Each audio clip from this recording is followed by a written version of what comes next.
Well,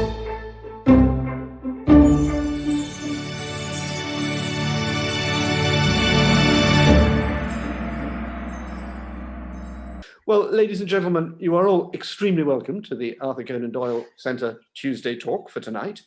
As you know, our motto is open minds, and one of the openest minds I've ever had the privilege to work with is that of David Punter, who is with us tonight, who's recently retired from Bristol University, English department, one of the biggest and best English departments in the UK, where he's Professor Emeritus, Professor of Poetry, because he's also a poet. And he's very, very widely published on a number of literary aspects.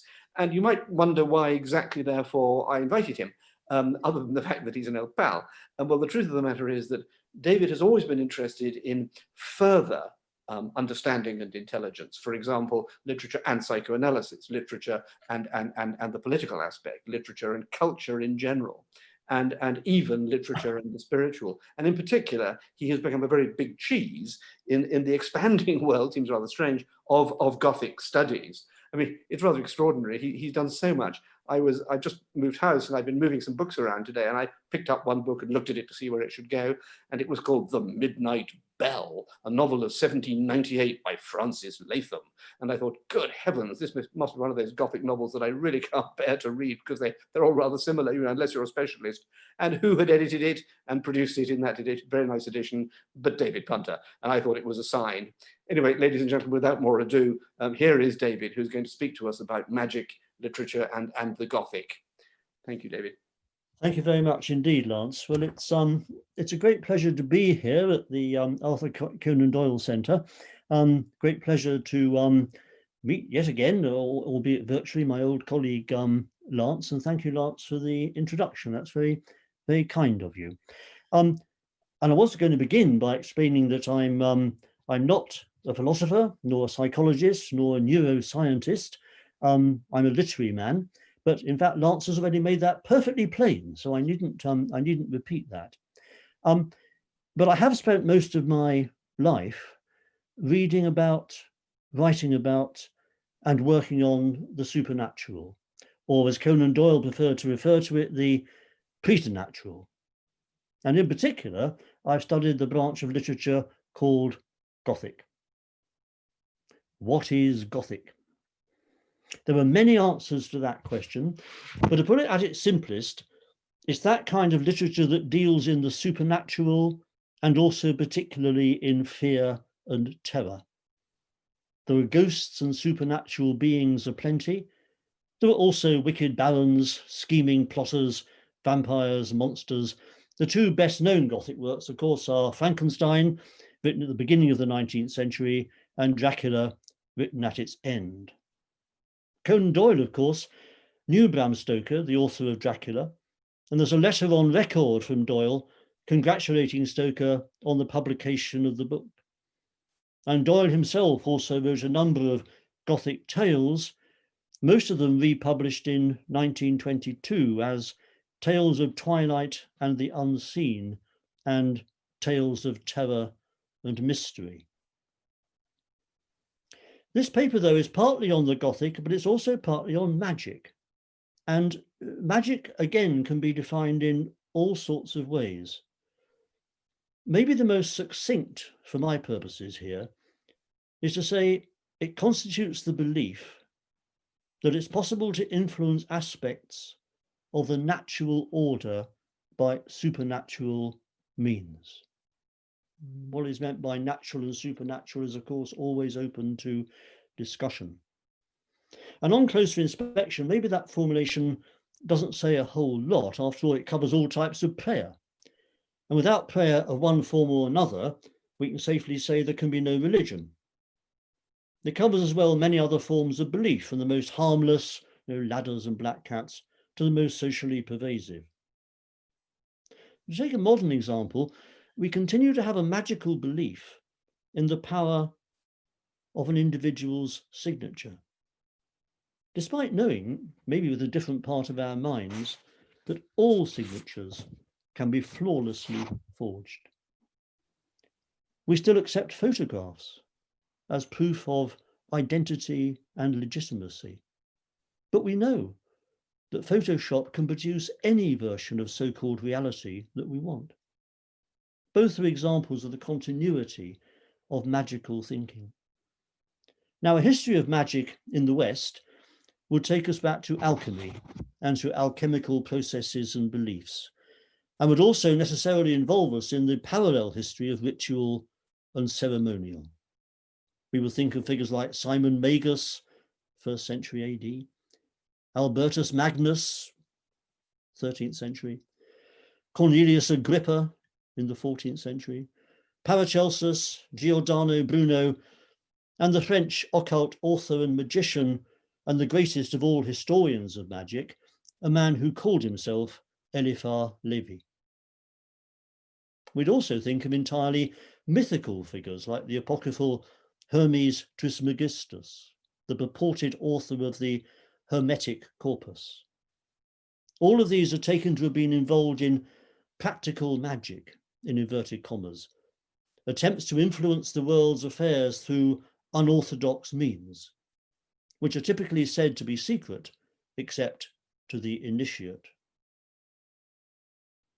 More modern attempts to speak of the history of the world as having been influenced by the paranormal, by magicians, and by occult forces beyond normal control have a rich history involving the Illuminati, Rosicrucianism, and Freemasonry, and Doyle, of course, was a Freemason.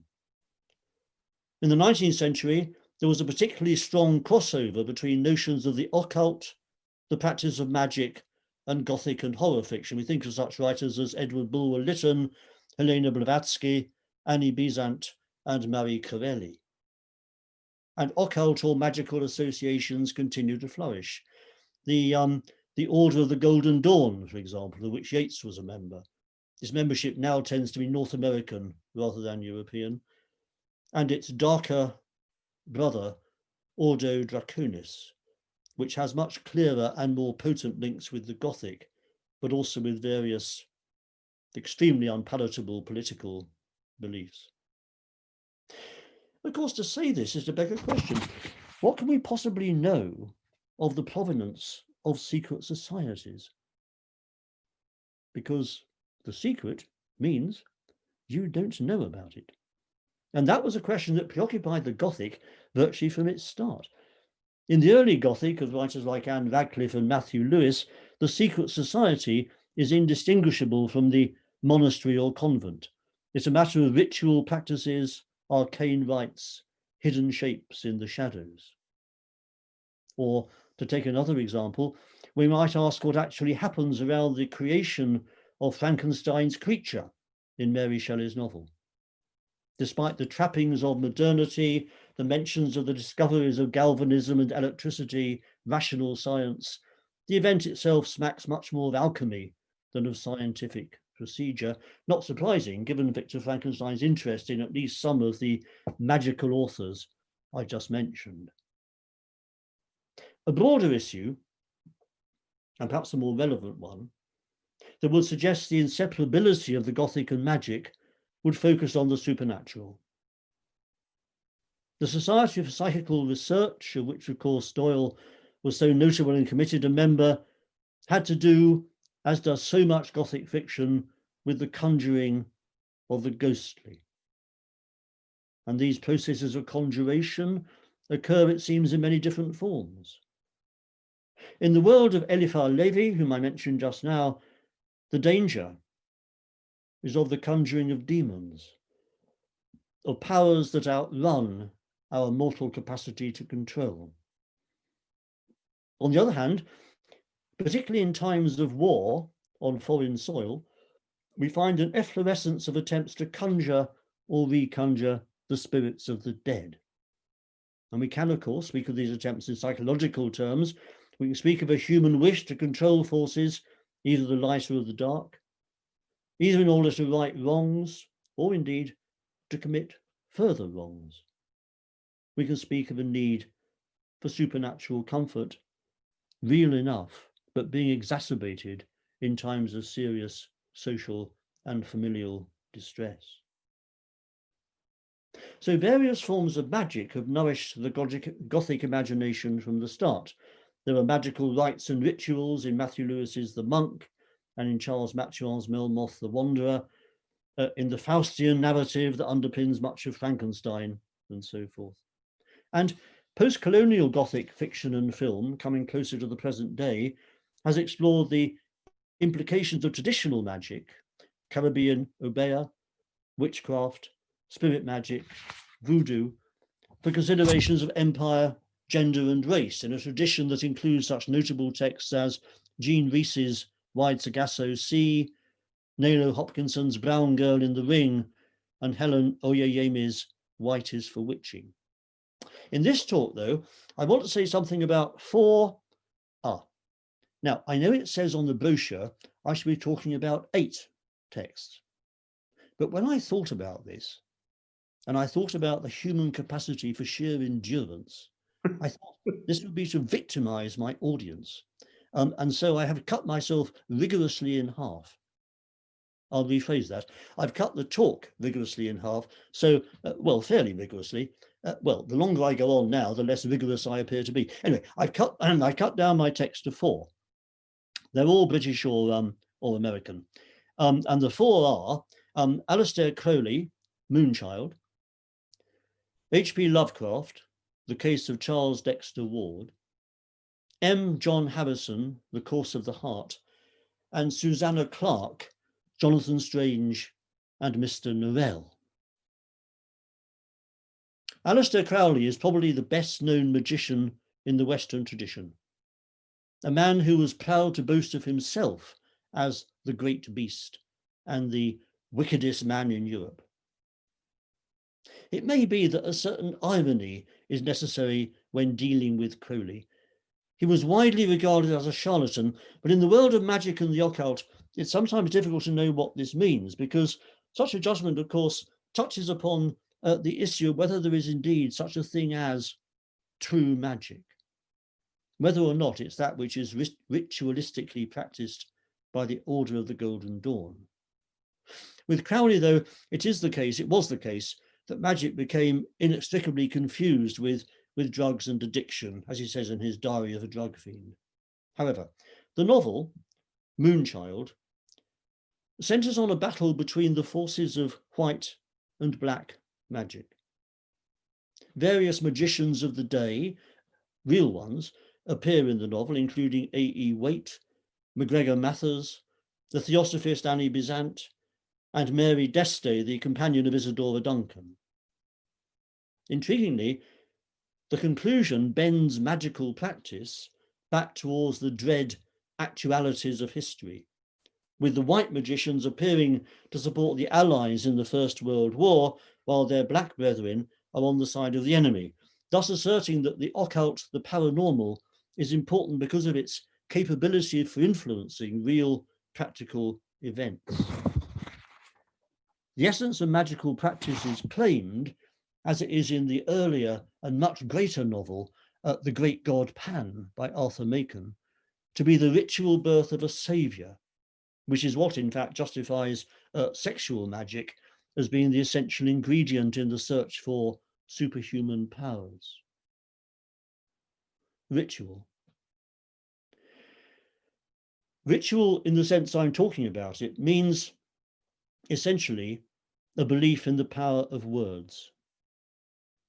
Hence, in part, my literary interest in magic and the supernatural.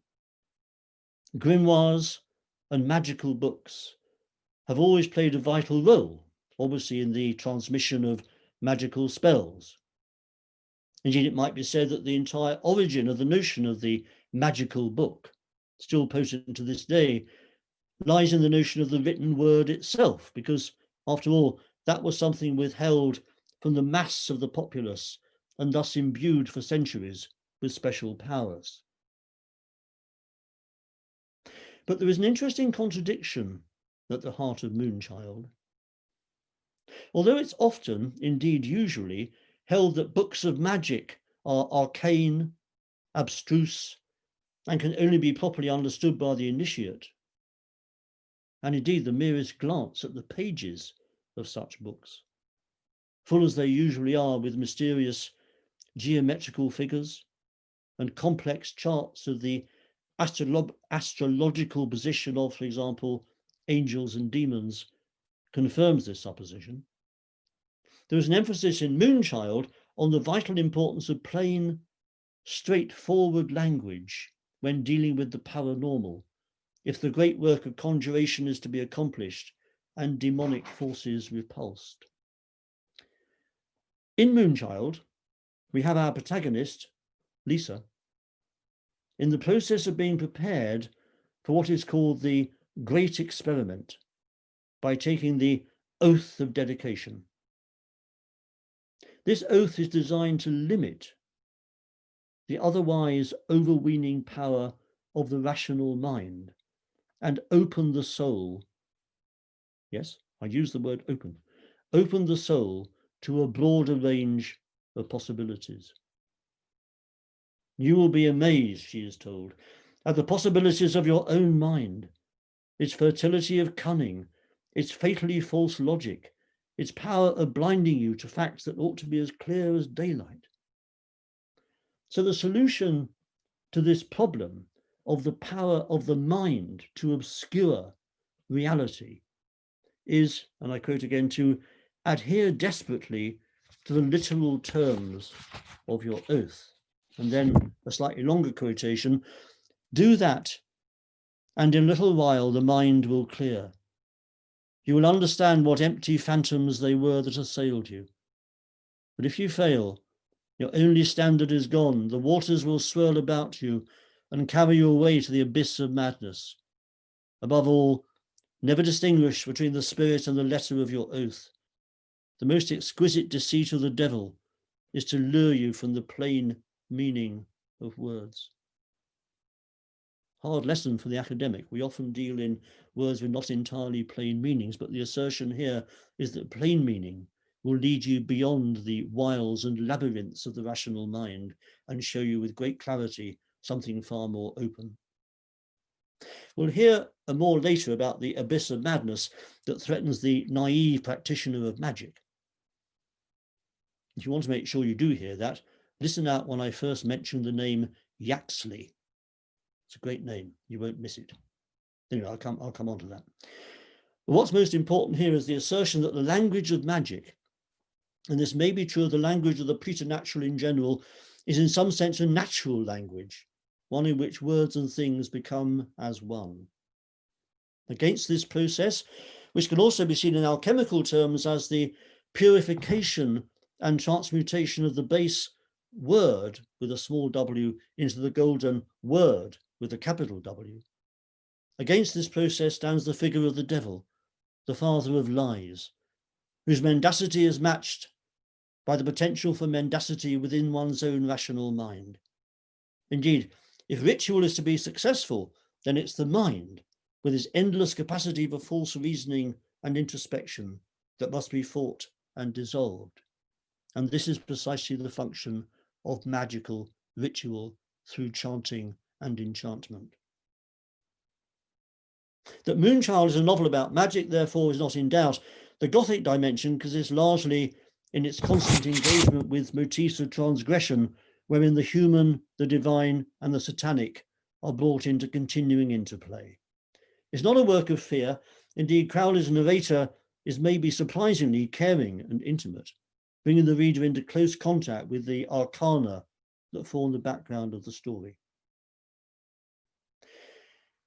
H.P. Lovecraft, on the contrary, is a writer for whom Gothic terror is the staple of his narratives, and nowhere more so than in the case of Charles Dexter Ward. Here, a young man, you'll not be surprised to hear that his name is Charles Dexter Ward, seeks to uncover the secrets and reconjure the soul of his notorious ancestor, Joseph Curwen, who we learn was a necromancer and incidentally a mass murderer, and had discovered the secret whereby he could be reborn in successive generations. Through the voice of a doctor, Marinus Willett, we gradually come to see that the man we've been regarding as Charles Dexter Ward, and to all outer intents and purposes is Charles Dexter Ward, is in fact Curwen, who has taken him over body and mind. It's done through an interesting process outlined in the epigraph to the novel, attributed to the 17th century scientist Pierre Borel, or Borellus. It goes like this. It's in archaic spelling, so it looks much better than it sounds, I think, but I can't reproduce the archaic spelling because it would sound really, really silly. So I'll read it out in an ordinary 21st century voice, insofar as my voice is an ordinary 21st century voice. The essential salts of animals, so again, the essential salts, that's salt as in pepper, the essential salts of animals may be so prepared and preserved that an ingenious man may have the whole Ark of Noah in his own study, and raise the fine shape of an animal out of its ashes at his pleasure. And by the like method, from the essential salts of human dust, the philosopher may, without any criminal necromancy, call up the shape of any dead ancestor from the dust whereinto his body has been incinerated.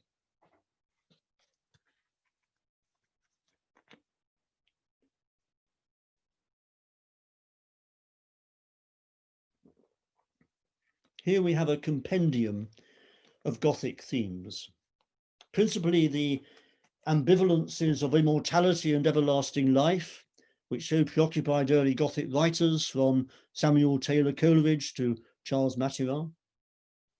And the emphasis throughout is on the power of the word, reminding us of the ways in which the Reformation and the witch crazes of the 17th century were intimately bound up with the rise of print culture, because it was only through print culture that books of spells and grimoires could be widely disseminated. Seemingly paradoxically, the insistence on hunting for witches coincides with the arrival of the very means by which books of magic could become the property not only of the religious and the courtly, which had been the case in medieval and early Renaissance times, but of a wider swathe of the population. For these lower ranking individuals, the need for magic was not restricted to the calling down of angels and the supposedly accidental conjuring of demons. It was also used for treasure hunting, sexual procurement, and the general material betterment of the individual's life. I diverged a little, returning to the case of Charles Dexter Ward, and of course, the title is so wonderfully ambivalent. I mean, that word case, yes, it means the example of Charles Dexter Ward, reminiscent, of course, of Conan Doyle and of Sherlock Holmes' endless cases. It also refers, I think, to the encasement of Charles Dexter Ward, the fact that his body has been removed in some sense from him, re-inhabited by his ancestor Curwen.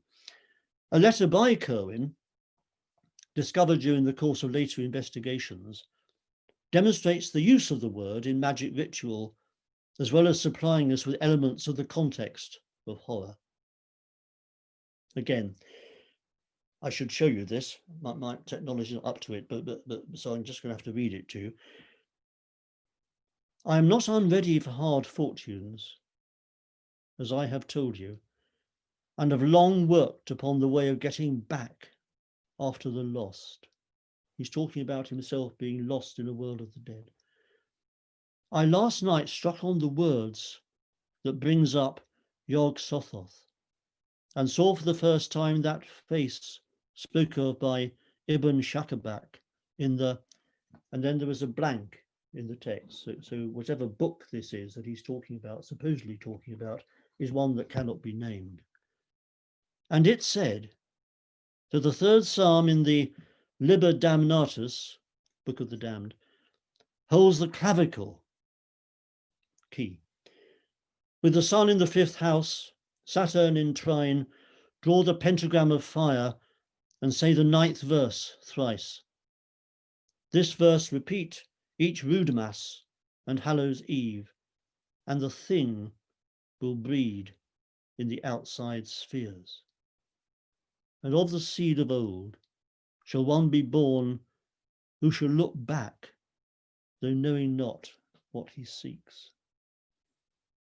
So the loop of everlasting life is drawn tight there, with Curwen predicting Charles Dexter Ward's search for him, Curwen, even though he, Curwen, is already the insides of Charles Dexter Ward. The language here is a mock version of the language of the medieval grimoire.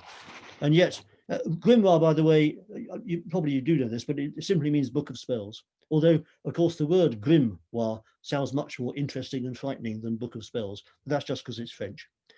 The language here is a mock version of the language of the medieval grimoire. And yet, when one looks at the grimoires themselves, it's after all not so very far from the ways in which many of those books were actually written. The mention of gods and spirits otherwise unknown, and certainly not part of any classic angelology. The omission of key moments, like the name of the book, in the recounting of the ritual. The insistence on a variety of astrology, heavily angled towards numerology. The necessity for repetition, sometimes to an extraordinary degree and over inordinate lengths of time, in order for the ritual to be completed. All of these are features of most of the magic books I've seen. In the case of Charles Dexter Ward, at any rate, and again we might wonder about these words, Dexter Ward, is that a more or less direct reversal of the potential of the sinister word, which would be, of course, the path of left-handed language off beam? In the case of Charles Dexter Ward, the force of evil coming from the past is eventually defeated, as it is in Dracula and indeed in Moonchild. Shall move on now to M. John Harrison, a wonderful writer whom I thoroughly commend to you. He invented a really fascinating fantasy realm called Vericonium, and Iain Banks, a rather better known writer, did announce at some point in the past that Harrison was his major influence and how much he admired him. Harrison is, I think, quite extraordinary, and incidentally, quite and completely irrelevantly, has written the best book ever written on rock climbing. So just in case that's your inclination, rather than, anyway, just thought I'd mention it. It's called Climbers, obviously. Anyway, his novel, The Course of the Heart, which can all too easily be seen as a book of Gothic horror, is also deeply concerned with conjuration, the supernatural, and the magical word. It follows the lives of 3 Cambridge students who meet a man named, guess what? Because I've already warned you about this, I prefigured this, he's named Yaxley, who may, or of course may not, because there are no ready tests available, be a magician. In any case, under his direction, they perform a series of magical experiments. And although the processes and immediate results of these experiments remain entirely unclear, it seems that this subsequently puts an occult curse, which you might call the curse of the heart, the course of the heart, the 2 words interchanged during the text, on their lives. In order to help his friends who have married, but whose lives and relationships are bedeviled by depression, recurring hallucination, and worse, the third of the students, who is the narrator, invents a mythical salvific country, a country where all will be saved, where all will be well again. It's called just The Course, and much of the novel is spent in a fruitless search for this unreal land. Of course. Across 20 years, it's therefore supposed that failed magic, if indeed it has failed, and this wasn't its intended outcome, is directing the friends' lives and condemning them to various kinds of misery. Meanwhile, Yaxley himself continues with his attempts to achieve immortality. He wants to enter the afterlife, but to do it through going through forbidden realms, which results in his extremely ugly death. the account of which I will treat you to in about 4 minutes. There was a question thrown up in the book as to the relation between a recurring sense of drudgery and tedium in everyday life and the need to believe in and engage with the paranormal. And repetition is all important here. Will a kind of semiotic repetition, a chant perhaps, or a ritual, serve to rebut this less fulfilling repetitiveness? Or will it in the end merely serve to repeat precisely that we are attempting to banish? These students of the paranormal, it would seem, only originally follow Yaxley's instructions in order to escape from repetition within their own lives or in terms of a sense of repeating their parents' lives and conditions, but they end up locked up precisely within the repetition, unable to find or trust in the paranormal world they are seeking. Here is the ghastly death of the magician and seeker after everlasting life, through what we are told repeatedly in the novel is mistaken means rather than the means he should have chosen. This is what happens to him. He lay naked on his side in the middle of the uncarpeted floor, knees drawn up slightly. One hand was curled gently under the side of his head to support it. The other supported his genitals. Death had aged him. With his long, deceitful face, grey stubbled jaw, and lips drawn back over blackened or yellowish teeth, he might have been 70 or 80. Above him on the wall was pinned a postcard reproduction of the steps of the British Museum. Under this, he had scrawled in soft pencil the words, "The place of the cure of the soul," the description reputed to have been carved over the doors of the great library at Alexandria. This then is what tends to happen in the end to a specific type of Gothic fantasy, namely the mistaken search for eternal life in the wrong way and in the wrong places. Yaxley has been trying to make the transformation from the mortal to the immortal, from the natural to the supernatural, but he's taken the process entirely literally, as though somehow to squeeze his physicality, however decayed, through the great portal. On the other hand, the image of the British Museum, recurrent through the novel, suggests the occult knowledge he's also been trying to bring to bear might play a role. At all events, what remains at the end of the novel of magical experimentation is death, but also surviving it all, the smell of a book. Another quotation. Up from it came a smell like cornflower or even vanilla. So strong I thought a door had opened. Watch out for that opening again. A door had opened and someone I once knew had come in. It was the smell of the individual book. Not dust, not decay, but cornflower and vanilla. Some transformation of the glues and inks and paper. Cornflower, vanilla, then hawthorn blossom, like a drug. My last example, and I hope that you're still with me, it's so hard to tell in these strange means. However, when I look at the numbers of participants, it seems that most of you are hanging in there, which is fantastic. I'm glad to see you all here. Let me say hello to you again. Thank you for still being here, and you haven't got much longer to go. You'll be relieved to hear. Susanna Clarke's novel, Jonathan Strange and Mr. Norrell, has of course been televised, and if you haven't read it, you may well have seen it. It's an alternative history of magical encounters with the paranormal. Set in the early years of the 19th century, it posits a gap in time, a long historical lacuna, during which magic in England, having previously served as a potent force for good and evil, has lapsed into desuetude. Instead of practical magicians, instead of practical magicians, Men, they're all men, devoted to using magical means to reshape the world and society, there are now only theoretical magicians who engage in the abstract study of the history of magic.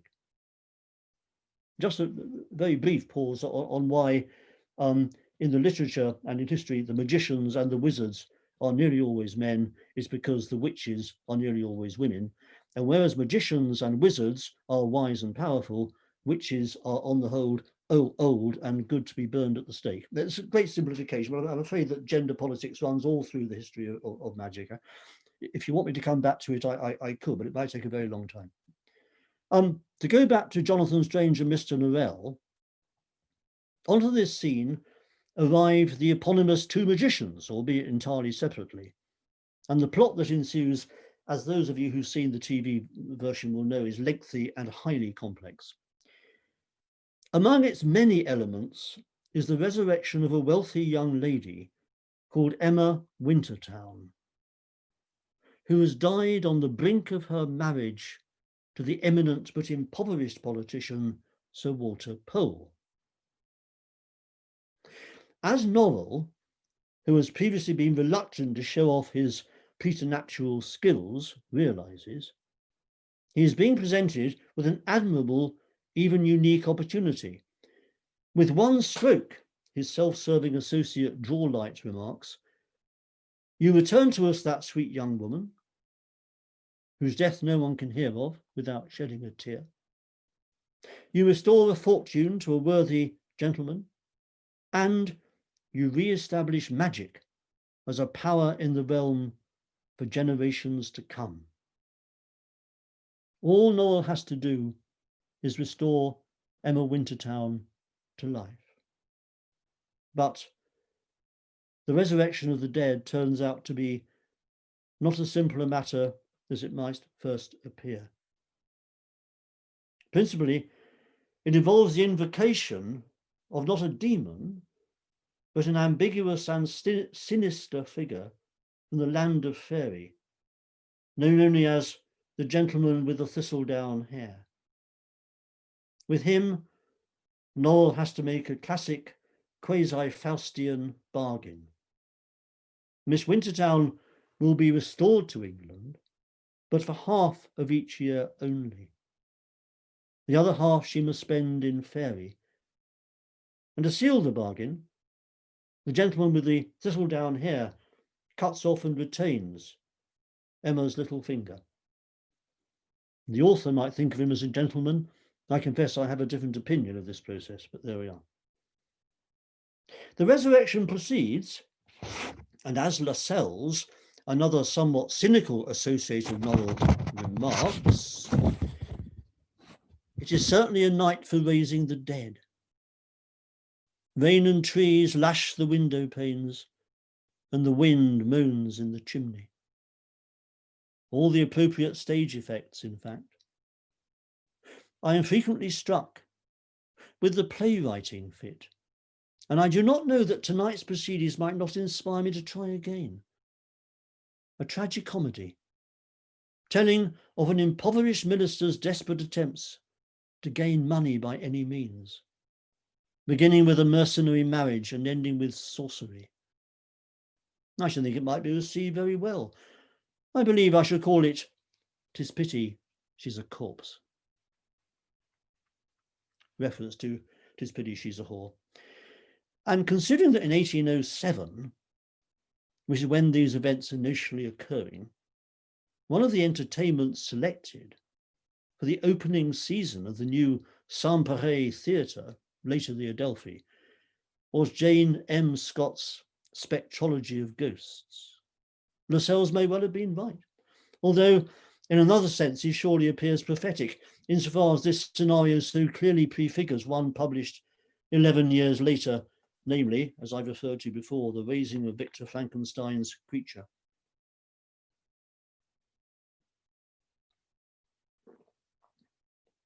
As to the world of Faerie, the world beyond the portal, and the world to which Miss Wintertown must needs repair at the behest of the gentleman with the thistledown hair. we hear of it. Not from her own lips, but from those of a later forced visitor, one Stephen Black, who finds himself, and I quote, standing in a great hall where a crowd of people were dancing to sad music. Everyone was dressed in the very height of fashion. The ladies wore gowns of the most exquisite colours, though to own the truth, very few of them were colours that Stephen could remember having seen before. End of that quote. Soon Stephen finds himself dancing with a lady with, and I love this sentence, a gown the colour of storms, shadows and rain, and a necklace of broken promises. Okay, Lance, I know you're going to say that's not a sentence, and you're right, but it's a very long clause. This melancholic scene of irreparable loss and the pain of memory takes us back maybe to Keats and to La Belle Dame sans Merci, but it also serves to remind us of the general ambiguity of magic, where every beneficial effect has a tendency to be accompanied by its own shadow. And so, to come to a kind of conclusion, the history of the Gothic and the history of magic are intertwined. Most obviously, both have to do with the supernatural or preternatural, with the postulation of a realm wherein the apparently natural world may be relativized, may come to take a place amid the series of other worlds within which it should move and have its being. Other possibilities for the conjuration of the imagination.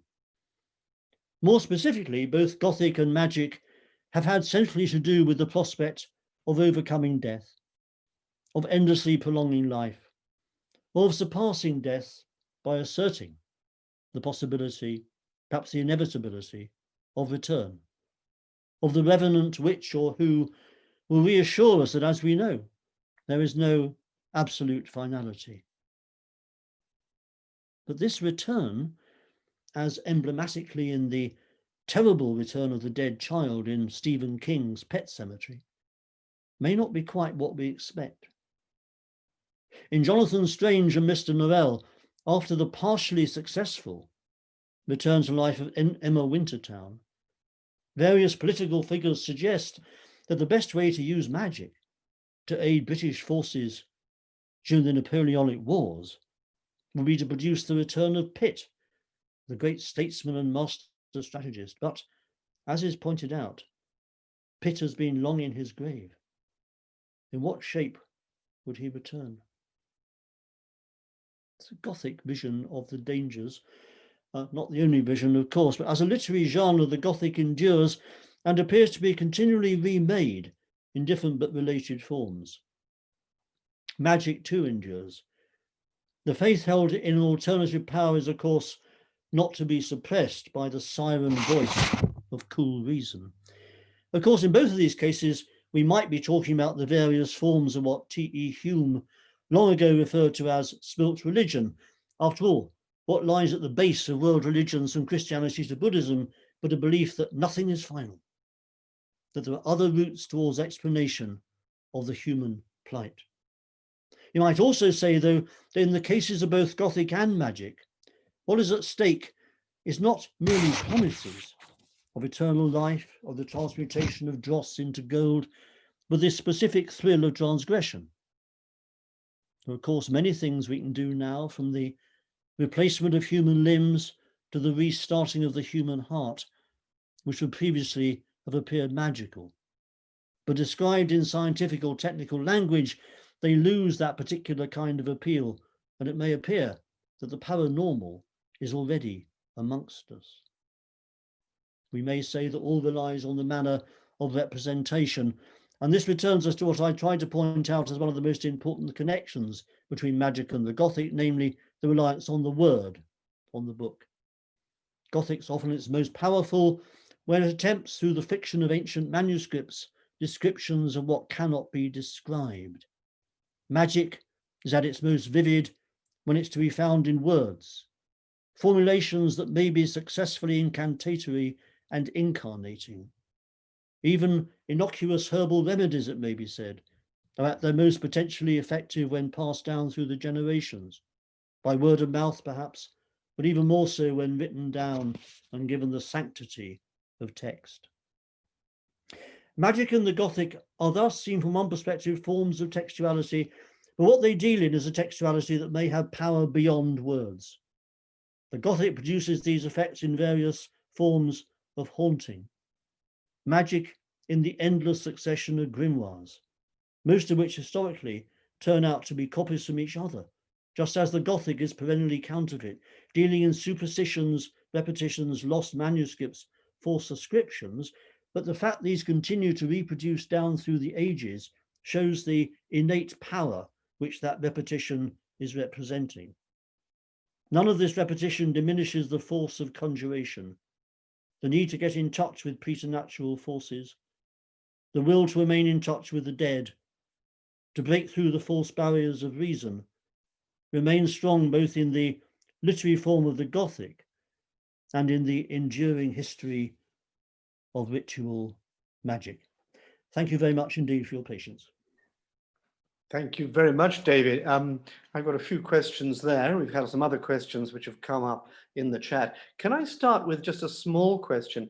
We have a young lady called Anastasia who has asked a question to which you know the answer. Could you kindly propose further academic reading on the topic? Can I ask you, if Anastasia writes to us at the Arthur Conan Doyle Centre, I know I can get from you a reading list because you've got some of the books you've written yourself. Could we do that for her? Of course you could. Yes, I'd be delighted. Yeah, very happy to help. Yeah. Anastasia, is that okay?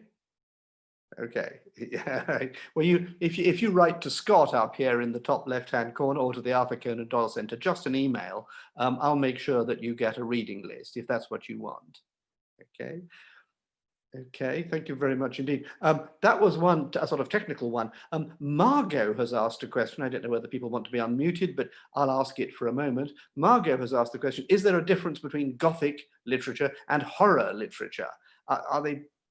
Is horror literature always Gothic and vice versa? Well, that might sound a simple question, but it isn't terribly simple. You can go at it several different ways. You can say that all written cultures all cultures that we know of have works of horror, works of fear. There are terrible ghost stories in many African cultures. All Eastern cultures have ghosts, fox fairies, and so on and so forth. And there are horrors, I think, in every culture that we know of. Gothic, you could argue, is a specific Western historical phenomenon that began in the late 18th century and has continued to this present day. But having given that answer, I think there's another slightly better answer, which is that Gothic is really that canon of works which literary scholars deem to be sufficiently complex to qualify as literature in the kind of high literature sense. Horror stories don't necessarily qualify for that, but it gets very complicated because one of the stories I was talking about, The Case of Charles Dexter Ward, is by H.P. Lovecraft, and Lovecraft was widely denigrated, even derided in his own time, for writing what was then called pulp horror, which in a sense he was.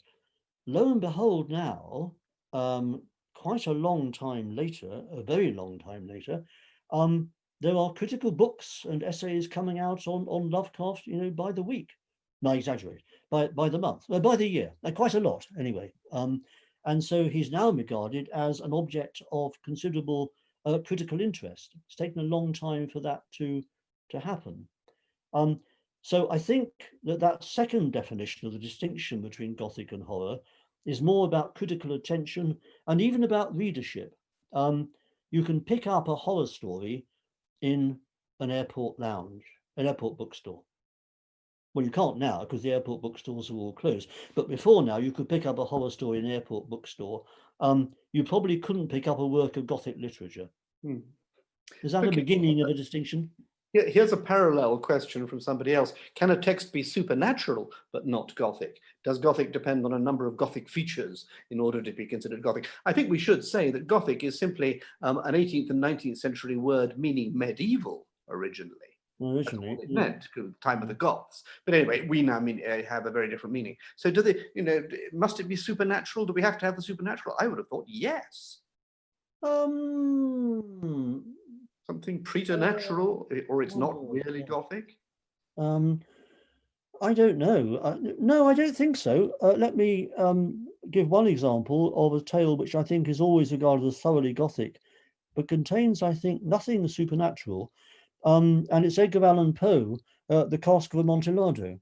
Some of you may know that story. It's very short, it's very well written, and it's very, very terrifying. But essentially, it's a revenge story that concerns a man called Montresor, who has been offended in ways that we are never told about by a fellow Italian aristocrat. The hero's name, the protagonist's name is Fortunato. No, it is Montresor. The other one is Fortunato. One of them is Fortunato, one of them is Montresor. Don't worry about that. It doesn't make any difference.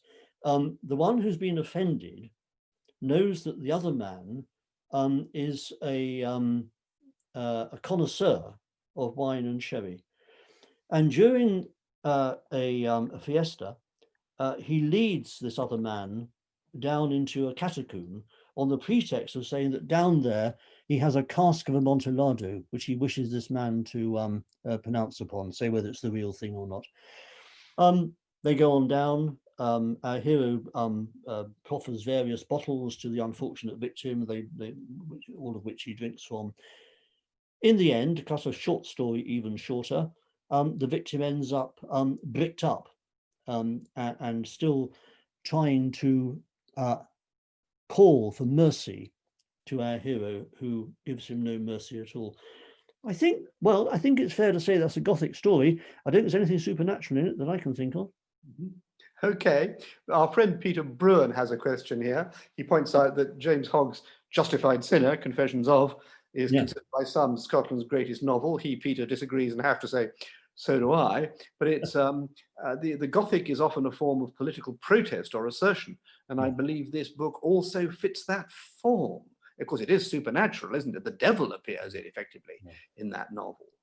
I'm very glad you asked that question, Peter, because although I wasn't intending in this talk to get onto that, I think that most forms of the Gothic do have some kind of political dimension.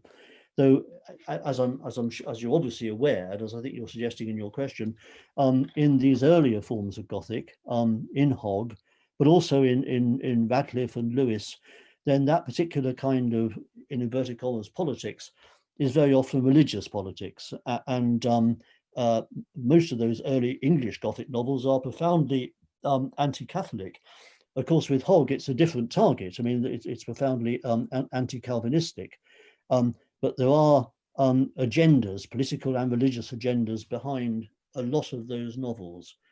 My own opinion is that, to an extent at least, that kind of internal drive, political or religious drive, tends to drop away.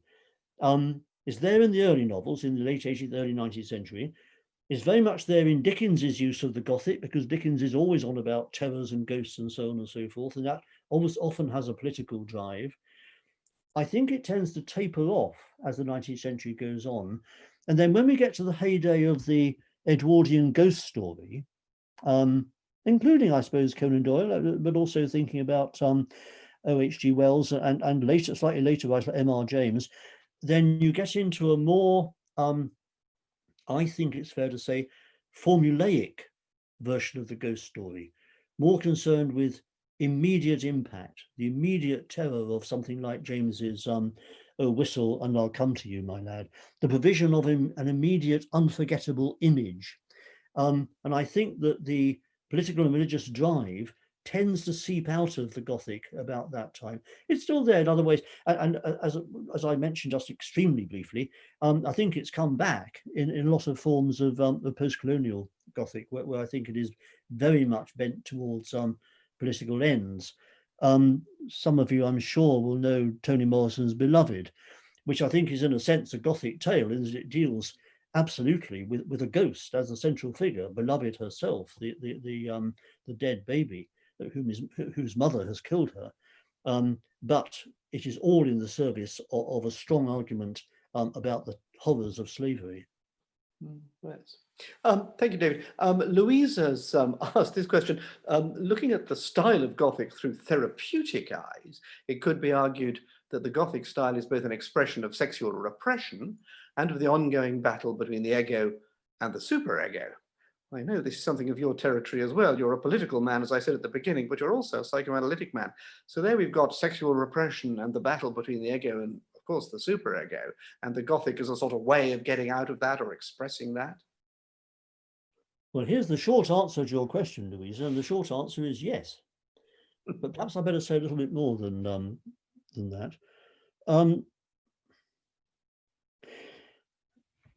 Again, with the early novels, thinking of the late 18th century, then one of the things that is very striking about them is that with some very notable exceptions, and Monk Lewis is the most obvious one, the bulk of them were written by women.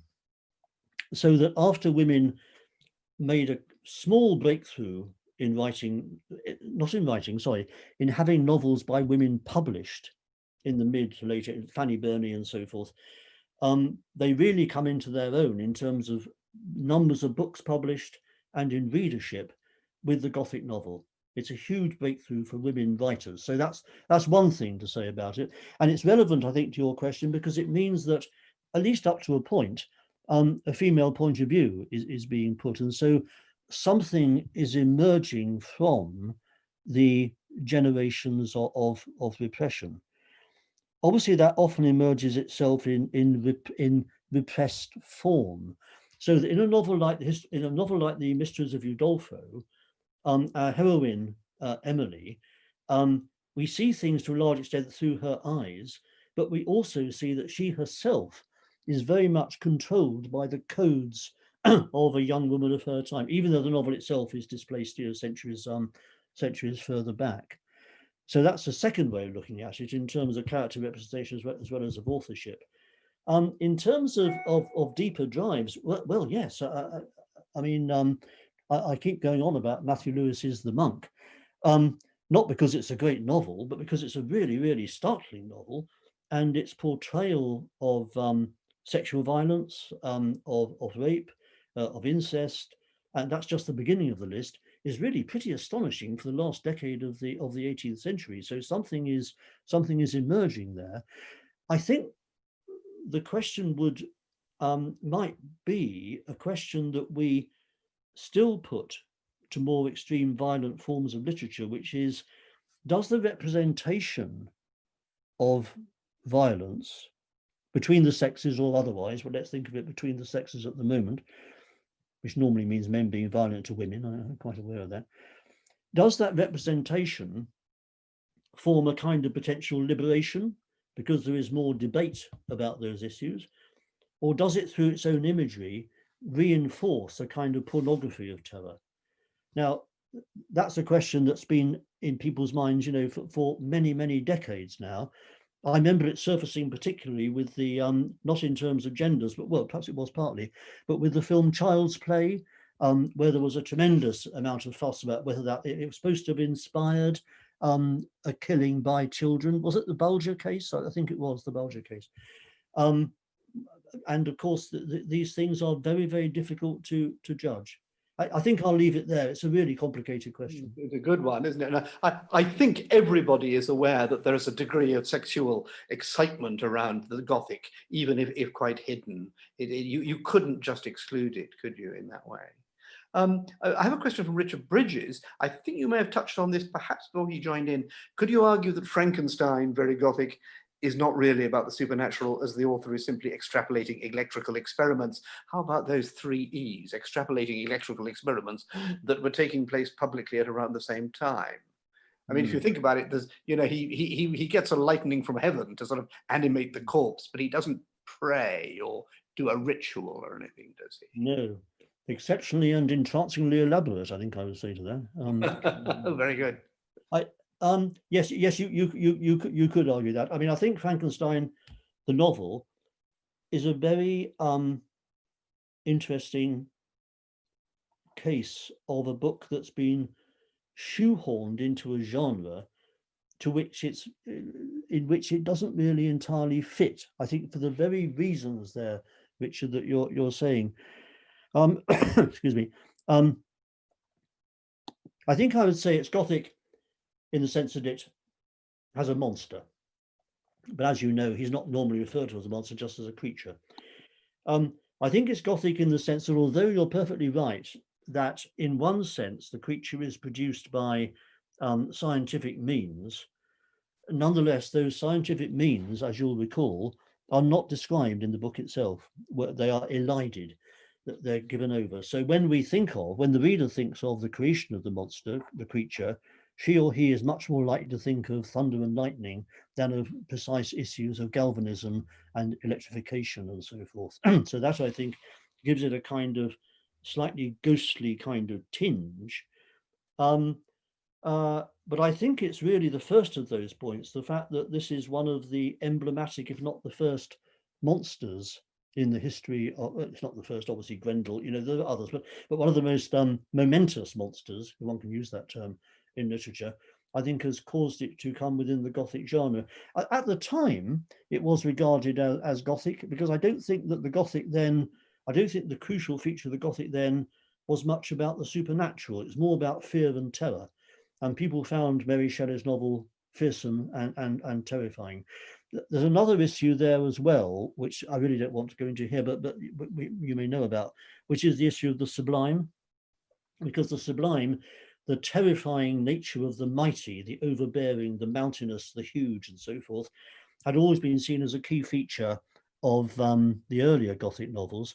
And the settings of Frankenstein, they may not seem that germane to the plot, but the settings in the Alps and so forth, to an extent, reproduces these sublime landscapes, which were taken to be a hallmark of the Gothic. So I think those are some of the reasons why Frankenstein tends to be located there. Okay, thanks. Could I just say, I've had a couple of more things from Peter Bruin here. I've got to give the second one first.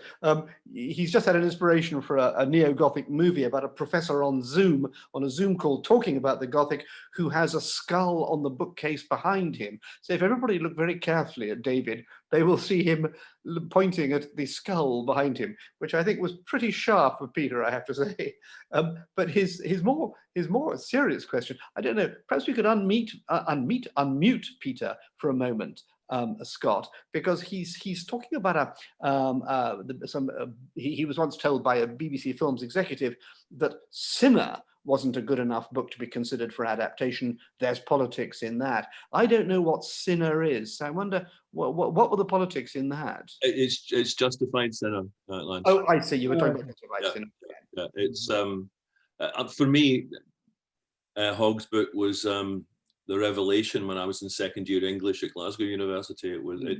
It suddenly opened a window in Scotland that I dimly perceived, but suddenly saw very clearly the whole vista of it, an internal vista, but one that radiated out into the political and the personal. I think that's why. Do you think they really thought it wasn't a good enough book, or they didn't want to open that can of worms? Is that the politics? No. Well, to be honest, I think it's a political point. It's a measure of how much Scotland remains culturally colonised by the forces of power and centralised on London and the southeast of England. It's astonishing that we've seen so many wonderful adaptations of Dickens, and we've never seen a proper adaptation. There's one Polish example, which is almost a real proving exception, which does exist, but Hogg demands to be done, but we have never managed to do it here in Scotland, and it tells a big story. sorry to bring in the No, politics into it, but it's. I hope it's relevant. absolutely. I think it's relevant. Yes, I do. I mean, because what I probably haven't said enough about it is that Gothic from the beginning was a site of contention and transgression, and that was partly aesthetic, but also partly political, and also partly socio-cultural. It's always, Gothic has always had to do with the transgressing of boundaries, and Confessions of a Justified Sinner is no exception to that. I didn't know that no film had ever been made of it, though I haven't seen a film of it, so I suppose I should have thought of that, but it hadn't actually occurred to me. There's a 1980s Polish one, bizarrely enough. Really? Yes, which was done by a Polish auteur, but almost no one's seen it. I've got a copy on my shelf here. Oh, wow. I'll send it to you. Well, the Polish people know all about religious repression. Yes, indeed. Yes, absolutely. And indeed political repression as well. Yes, yes, yes. Could I just try something here? The Arthur Conan Doyle Centre has I was going to say has no fixed abode. It has very fixed abode on Palmerston Place, but it has no fixed ideology. But we're interested in certain things. And if you ran across from science on one side,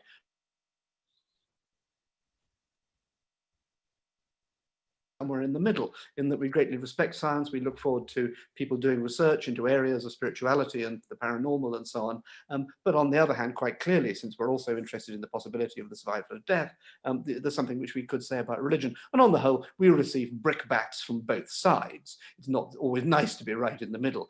I mean, in one lunchtime recently, I was confronted both by a materialist professor saying to me, where is the evidence about our paranormal stuff, and by an ordained minister of the Episcopal Church saying, oh, you work at the Arthur Conan Doyle Centre. I don't believe a word of it. And I thought, well, I'm sitting in the middle here, you know. But so is magic.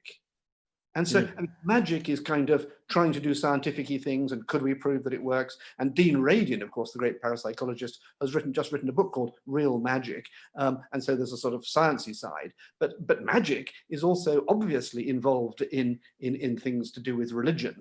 I mean, some of the most famous levitators and mediums have been people who, the first thing that they were healers, the first thing they say to explain their levitation or their healing is, oh, it's Jesus that's helping me. So funnily enough, your topic, the Gothic, is in the middle there between science and religion, in the same way as Arthur Conan Doyle was. He had the same admiration for both sides and was attacked from both sides, and as we do. I've got nothing to add to that. I think, Lance, no, I agree with every word of that. Yes, I think that's right. Yes, I'm very sorry. I've rather hogged that. Does anybody else need to be unmuted to ask a question? Oh, well, Chloe has asked, would you consider James Robertson's Testament of Gideon Mac to be Gothic? Do you know the Testament of Gideon Mac? I'm sure I've read a book by James Robertson which is about a slave. But I don't think that was the title. Yeah, I think Chloe is nodding. Was that it? No. Well, no, it wasn't. It was because the slave's name, no, it wasn't Gideon Mac. Does Chloe want to say something, Scott? Do you want to unmute Chloe so that she can enlighten me? No, it's a book about a minister who has some conversations with the devil that he meets and gradually loses his faith over time. In a nutshell, it's more complicated than that, but Joseph Knight was the one about the slave. Oh, that's it. Sorry, I've forgotten the name. Yes, that's right. Thank you, Margot. Yes. Yeah. Well, I mean, obviously, without having actually read it, I would hesitate to say yes or no. But I think the question is one of criteria. I mean, look, in one sense, I think that literary genreification, as it were, and labeling is pretty pointless and increasingly pointless. I think as literature has evolved over these last couple of centuries. So, although of course I've called this a talk partly on the Gothic, and you're absolutely right to ask me about what counts as Gothic, and I do understand that. The paradoxical fact remains that I'm not at all sure. In fact, I'm less sure now than I was when I wrote my first book on the Gothic 40 years ago, as to what is and what isn't Gothic. I'm really, really unsure. Partly because you recall I made that point about, well, suggested that point about other forms of horror in different cultures, and said, well, on the other hand, Gothic is a kind of Western form with a specific historical trajectory. Well, I think that you may say that's true, but only recently books have been published on international Gothic, on global Gothic, and there's a whole series of books at the moment coming out from Anthem Press. I think there's about 20 either published or on the stocks about different national Gothics, ranging from Filipino to Iraqi. So, you know, it's, dare I say, an open field. Certainly sounds like it. Oh, I have one new message. I wonder if it's an exciting question. Right. Oh, where is it? Yes, here we are. Oh, Gideon Mac was directly inspired by Hogg Sinner, by the way. Did you say it's Joseph Knight it was called? Joseph Knight is the slave one. Yes, thank you, Mel. Oh, that's right, it's the slave one, so it's the other one. Yes, of course, you're quite right. Well, listen, I'm sort of slightly minded, unless there's anybody else who's got another question or wants to put anything in the chat, I'm slightly minded to begin winding things up. For one little question I had, and then I really will wind things up. It was simply a very small language question. We all know that grammar and glamour are essentially the same word, and that glamour originally meant magical. And the reason it meant magical was that those educated people, like monks in libraries, did strange things with foreign languages called grammar, which must have been magical, words again, and therefore that would be a glamorous thing to be a grammarous thing to have words. So grammar and glamour are essentially the same word, which is really rather extraordinary. I presume, David, that grimoire is simply another way of mispronouncing grammar. Yes, I think so. Yes, yes. I think they're the same word. I think, yeah, because there are so many times in the literature when you are reminded that to make the slightest grammatical error in pronouncing the spells in the grimoire will result in bad things happening, in things seeping through the words. The enchantments, the chants, because a chant is an enchantment, is the same thing, always has to be absolutely accurate. Of course, this gives a good excuse, you know, for when you're trying to talk to your grandma and suddenly Satan turns up. You know, he'll say, well, you mispronounced the word "and" the fourth time you said it, and this happens, I'm afraid. I don't mean it just happens in literature. I think it probably happens anyway. Yes, I think there's somebody out there listening to our grammar and making quite sure that we get our spells right, that we spell everything right. Yes, of course. I've got a couple more little things which people have put up, but first I want to just reiterate what I'd said for Anastasia at the beginning. A couple of other people have been interested in getting a bit more reading list, and as I say, if you write to bookings at arthurconandoylecenter.com, it's up on the chat there, and you can easily find it on the website. I guarantee that I will get a list from David and send it to you. You can just look up David Punter and read his books on the Gothic if that's what you want, and then he'll have had a good evening as well. Just one little thing here. What was it? Could you argue that? No, it wasn't the wrong one. Sorry. Oh yes. Oh, by the way, people saying that was illuminating, and thank you very much. And grammaire for grimoire. That's right. And a small point about how affecting the Gothic is. Peter says, I was originally attracted to the strange and supernatural in the late 50s by a comic strip in Film Fun called The Phantom of Blackfriars. That takes us back a bit. I didn't know you were that old. The Phantom of the Blackfriars.